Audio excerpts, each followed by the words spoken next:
नमस्ते बच्चों, कक्षा 4 विषय हिंदी इकाई दूसरा बढ़ते कदम का आज हम अध्ययन करेंगे। तो देखो बच्चों, हमने आखिर हिंदी वर्णमाला का अध्ययन किया था। यहाँ पर आपको स्वर एवं व्यंजन दिए गए हैं। स्वर कितने होते हैं? 13 और व्यंजन कितने हैं होते हैं? 39। ठीक है, तो पहले हम हिंदी वर्णमाला का अध्ययन करते हैं। पहले हम स्वर देखते हैं। ठीक है, अ, आ, ई, बड़ा ई, ऊ, रू, ए, ओ, औ, और अह। यहाँ 13 क्या हुए? हिंदी वर्णमाला स्वर हुए। ठीक है, अब व्यंजन देखते हैं।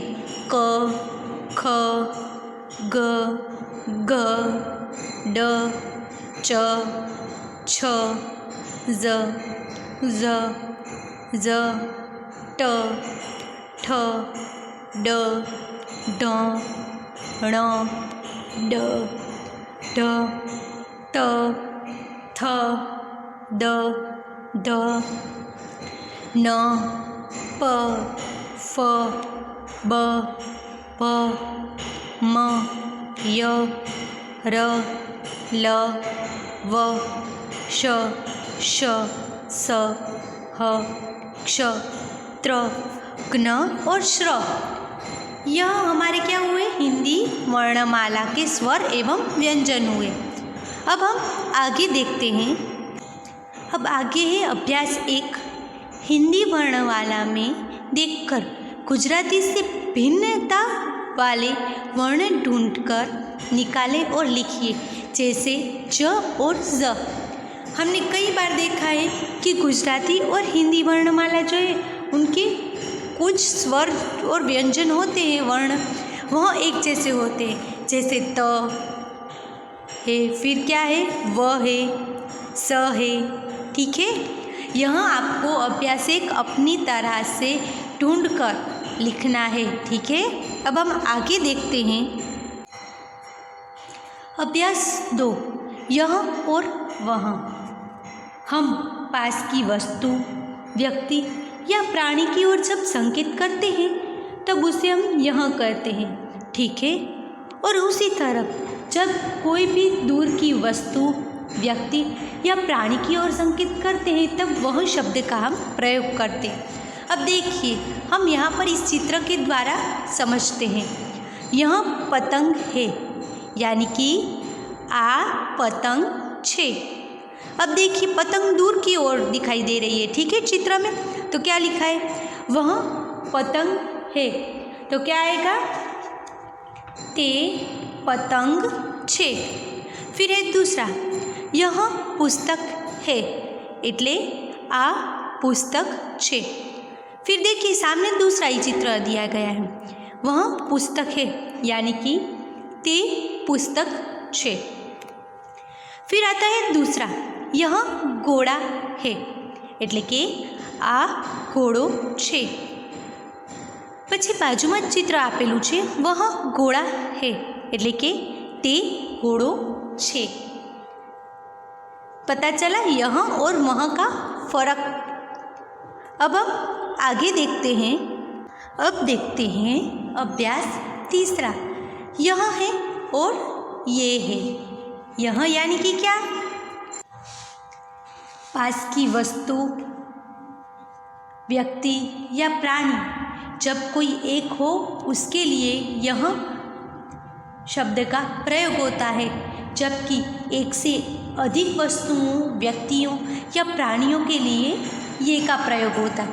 जैसे हम एक वचन, गुजराती में एक वचन और बहुवचन कहते हैं, उसी तरह देखिए, यह लड़का है, એટલે કે आ छोकरो छे।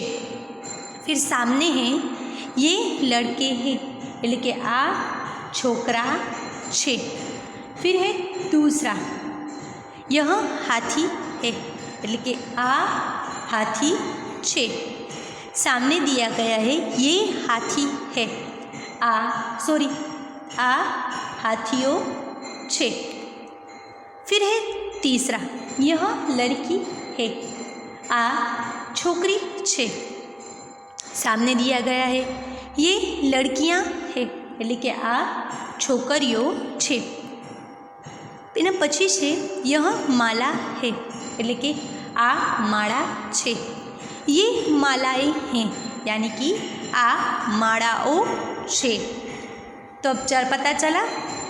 अब मैं पहले से फिर से इसका गुजराती दोहरा देती हूँ।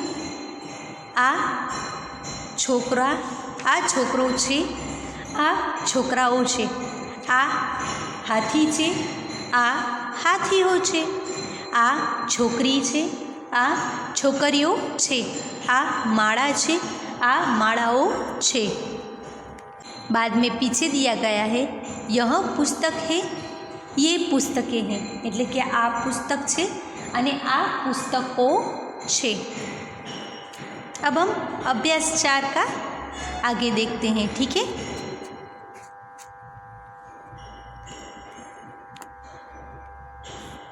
अब अभ्यास 4 आगे देखते हैं। वह है, वे है।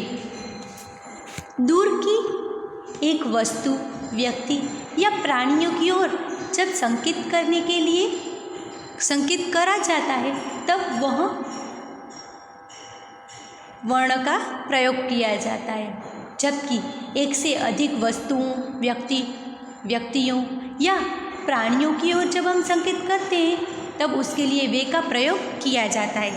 जैसे देखें, वह चूहा है, वे चूहे हैं એટલે કે તે ઉંદર છે, તે ઉંદરો છે। वह माली है, वे माली है यानी कि ते माड़ी छे, ते माड़ीओ छे। वह तितली है, वे तितलियाँ हैं यानी कि ते पतंगियों छे अने ते पतंगिया छे। वह कुर्सी है, वे कुर्सियाँ हैं એટલે કે તે ખુરશી છે અને તે ખુરશીઓ છે। वह बकरी है, वे बकरियाँ हैं એટલે કે તે बकरी છે, તે बकरियों छे। तो चलो बच्चों, आज हमने इकाई दूसरा बढ़ते कदम में हिंदी वर्णमाला का अध्ययन किया और अभ्यास 1 से लेकर 4 का भी हमने अध्ययन किया। मैंने आपको हिंदी एवं गुजराती दोनों में समझाया है। अब आपको भी आपकी हिंदी की जो नोटबुक है उसमें आपको वर्णमाला लिखनी है। अभ्यास 1 से लेकर 4 तक लिखना है, परंतु आपको यह जो चित्र दिए गए हैं वह चित्र नहीं लिखने हैं। यहाँ पर देखिए, यह वह चूहा है, वे चूहे हैं એટલે કે તે ઉંદર છે અને તે ઉંદેડો છે। હવે આપણે આજે છે આખો એ હિન્દીમાં અને એની નીચે ગુજરાતીમાં લખવાનું છે। તમારે ચિત્રો દોરવાના નથી, ઠીક છે। હોમવર્ક ફરીથી કહું છું, हिंदी वर्णमाला लखवानी है आखी। अभ्यास 1 થી કરીને 4 सुधी लखवानो छे, परंतु बीजो त्रीजो ने जे चौथो छे अभ्यास छे एमां तमारे चित्रों दौरवाना नथी, तमारे हिंदी अने एनी नीचे गुजराती में लखवानुं छे, ठीक छे। नमस्ते बच्चों।